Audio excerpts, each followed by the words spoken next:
So I want you to imagine something for a second. Right now, there are millions of people just, walking around with a little piece of glass and metal strapped to their wrist. Right. And this thing, it can pay for your morning coffee, coach your workout, monitor your heart, and even automatically call an ambulance if you get into trouble. Which is pretty wild when you actually stop and think about it. It sounds totally like sci-fi, right? But for millions of people, it's just, a regular Tuesday. We've accepted it so quickly that we almost take it for granted. Oh, absolutely. We barely even notice it anymore. Yeah, and so today we're doing a deep dive into the source material, the Essential Guide to Life with Apple Watch.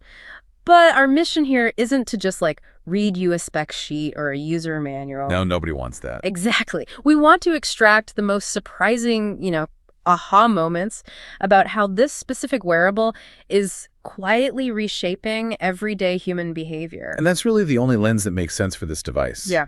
I mean, if you look at the Apple Watch as just a shrunken down iPhone, you completely miss the point. Right. The source material establishes this core thesis right away.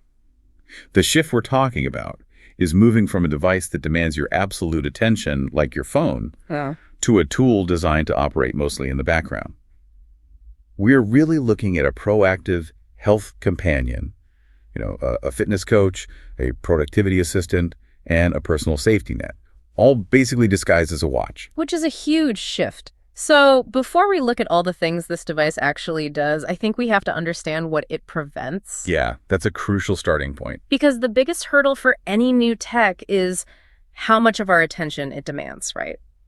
And the source leans heavily into this idea of the attention economy and this whole less is more philosophy. It does. When it first launched, a lot of people viewed it as just an iPhone extension.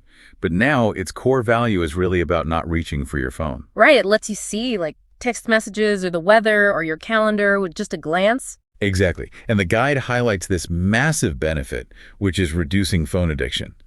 It prevents that trap of, unlocking your phone to check one tiny notification and then... Oh, man. And then you just lose 20 minutes endlessly scrolling social media. We've all been there. Right. It happens to everybody. Okay, let's unpack this because it's almost like having a digital bouncer for your brain's VIP club, right? It checks the ID of the notification before letting it distract you. Oh, I like that. A digital bouncer. That's a great way to put it. But, I have to push back a little here. Doesn't putting a screen on your wrist just shift the distraction from your palm to your arm? How is it actually reducing screen time? Well, what's fascinating here is the psychology of what the guide calls the glance. The glance. Yeah. By design, the watch is inherently a high-friction device for endless scrolling. Right. Right? You're not going to watch a movie on it. But it's a very low-friction device for raw information. Okay, so it makes you decide instantly if something is actually important. Exactly. Your wrist taps, you look down for maybe 2 seconds. If it's a promotional email, you drop your wrist and move on. The interaction is completely over. There's no bottomless feed to fall into. Right. So doing less on that screen actually makes you more productive in the real world.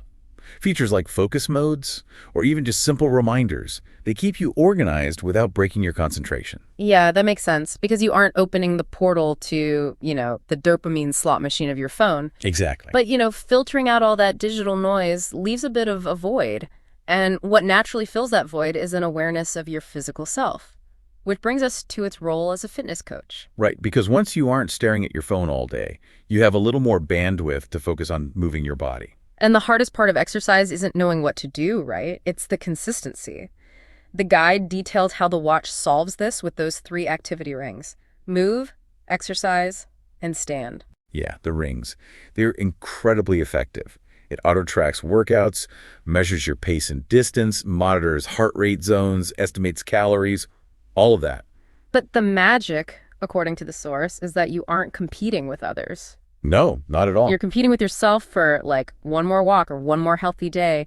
It's like having a personal trainer who quietly follows you around with a clipboard, keeping track of everything without ever yelling in your face. That's spot on. And if we connect this to the bigger picture, Yeah. It really explains why these micro goals are so effective. Because big goals are scary. Yeah, exactly. Big fitness goals like losing 50 pounds or running a marathon, they can be totally overwhelming. Oh, for sure. Paralyzing, even. Right. But breaking them down into closing these 3 simple visual rings creates this really powerful daily motivation. It's gamifying habits. And over time, these tiny little wins become lasting behavioral changes. You just want to close the loop. Yes, literally. Your brain wants to finish the task. Okay, but here's where it gets really interesting. That physical tracking, it doesn't stop when you finish your morning run, right? It runs 247 in the background. Yes, constantly. And this continuous monitoring is what transforms it from a simple fitness coach into a silent guardian, like a critical personal safety device. Yeah, this is arguably the most profound shift in the technology. The guide outlines how it tracks heart rate, blood oxygen on supported models, sleep stages, and can even perform an ECG. Wait, like an actual electrocardiogram? Yeah, directly from your wrist. Yeah. But the text emphasizes that just collecting data isn't the point. It's about meaningful insights. Right, because raw data is useless to most of us. Exactly. The source gives this really powerful example. Imagine waking up feeling totally fine. Maybe a little tired, but nothing unusual. But your watch detects an irregular rhythm or an unusually high resting heart rate. And it alerts you. It alerts you. And there are documented cases where these silent alerts have led to early medical evaluations that uncovered serious, life-threatening heart conditions. Wow. Conditions people were completely oblivious to. Completely. And beyond internal health, it features fall detection, crash detection, and emergency SOS. So if you're in a car crash, It senses the impact using the gyroscope and accelerometer. mm-hmm. If you're incapacitated and don't respond, it bypasses you entirely and contacts emergency services and your family. Which is absolutely crucial for older adults or, solo hikers or people driving late at night. It acts as a literal safety net. But, okay, let me play devil's advocate for a second. With this constant monitoring, how do we balance this incredible peace of mind against the risk of becoming, total hypochondriacs? Oh, that's a very fair point. Right, like overanalyzing every single heartbeat or slight chest pang. Aren't we just giving medical-grade tracking to anxious people? This raises an important question, and it's something the source addresses carefully. It explicitly notes that the watch is not a replacement for medical care. It doesn't diagnose you. It's more of an early warning system. Exactly. It's a tool to encourage people to seek help sooner. The shift from reactive medicine waiting until you're in severe pain to proactive awareness means that simply knowing something is off can make all the difference. You learn to trust the background process without obsessing over the graphs. Like airbags in a car. You know they're there, but you don't stare at the dashboard waiting for them to deploy. Perfect analogy, yes. Okay, so beyond life-saving alerts and fitness habits, the guide spends a lot of time on something much more mundane. And I think this is where the day-to-day magic really lies. The micro-conveniences. Yes, the accumulation of micro-conveniences. It's all about removing friction from your routine. It really is. The text lists several of these tiny things. Buying coffee with Apple Pay so you don't need a wallet. Unlocking your Mac automatically when you sit down. Finding a misplaced iPhone in seconds by pinging it. Getting turn-by-turn walking directions with just haptic taps on your wrist. Or opening a garage door, controlling smart lights, just checking the weather. Right. And none of these things are life-changing on their own. No, of course not. But for you listening, just think about how many times a day you pat your pockets looking for your wallet or your keys in a slight panic. The dreaded pocket pat. Yeah, right. It's like having a digital Swiss Army knife. Right. The true value isn't any single blade, but the fact that you always have exactly the right tool at exactly the right second. And that synthesizes the point perfectly. Yeah. Because the biggest lifestyle improvements, they rarely come from massive overhauls. Yeah. They come from the compound effect of hundreds of small, repeated, daily improvements. You're reducing cognitive load. You don't realize how much mental energy you spend managing the logistics of your physical life until the friction is just gone. It just makes life feel incredibly seamless. It really does. But, and this is a big but, with all these capabilities, the health monitoring, smart home controls, texts, emails, it could so easily become an overwhelming fire hose of information. Oh, absolutely. It can be a nightmare if you aren't careful. So how do you prevent the device from becoming just another noisy screen? Well, the source gives explicit advice for beginners on this. The golden rule is, don't try to learn everything on day one. You have to start with the basics. Exactly. You treat it like a blank slate. Yeah. You set up your health profile so it knows your baseline. You customize the watch face with only the complications you actually find useful. Like the weather or your next meeting. Right. Then you enable sleep tracking, set up Apple Pay, and maybe explore focus modes. But crucially, and this is the most important part, you have to personalize your notifications.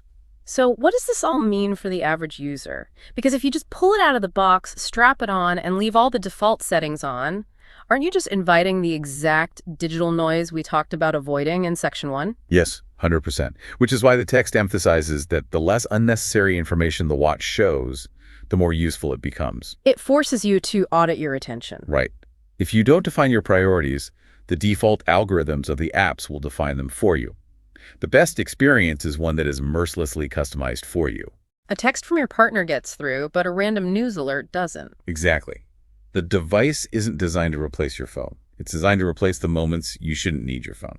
That's such a great way to put it, and it really brings us full circle on our deep dive today. It does. We've unpacked how this little piece of tech acts as an antidote to phone addiction, and a quiet fitness coach. A silent medical guardian. All right, and the manager of all of life's tiny micro inconveniences.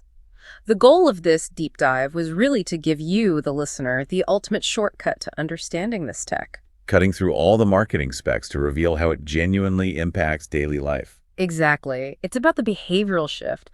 But before we wrap up, I know you had one final thought to leave us with based on the source material. I do, yeah. It's something to mull over. The guide talks a lot about the watch quietly encouraging healthier habits, right? Seamlessly integrating into our actions. Yeah, algorithmic nudges. Right. So the thought is this. As wearable technology becomes even more invisible and integrated into our physical movements, will we eventually lose the ability to distinguish where our own biological instincts end and our algorithmic nudges begin? Oh, wow. Are you going for a walk because your body craves it, or because a microchip trained your brain to crave the dopamine of a closed ring? Exactly. It's a fascinating gray area. That is a wild thought to leave on. Definitely makes you look at your wrist a little differently. Well, keep learning, keep questioning, and we will catch you on the next deep dive.